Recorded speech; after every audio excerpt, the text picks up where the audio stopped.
The Kremlin has accused Ukrainian President Volodymyr Zelensky of not wanting peace following his tense exchange with U.S. President Donald Trump last week.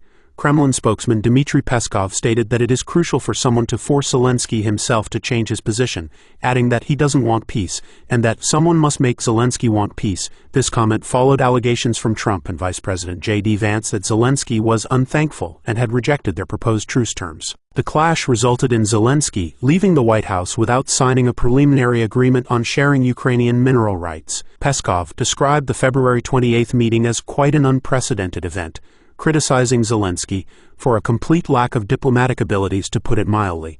He claimed that Russian President Vladimir Putin was aware of the situation, interpreting it as confirmation of Russia's stance on the conflict.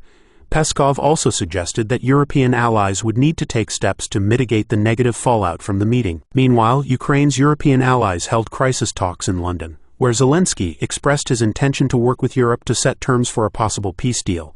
The Kremlin described the situation as complex, stating that the collective West has begun to partially lose its collective unity on Ukraine. Peskov also addressed reports from the London summit, where European leaders discussed the need for increased funding to Ukraine, stating, "This clearly does not relate to a peace plan, but for the continuation of hostilities."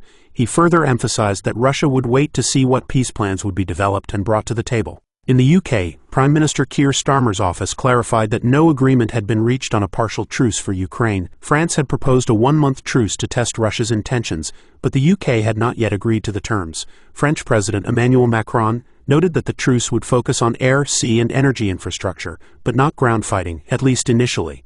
"We are working together with France and our European allies to look at what is the path to how we create a lasting and durable peace in Ukraine," UK Armed Forces Minister Luc Pollard said. French Foreign Minister Jean-Noël Barrot stated that the proposed truce would serve as a test of Russian President Vladimir Putin's willingness to end the war, and it would mark the beginning of real peace negotiations.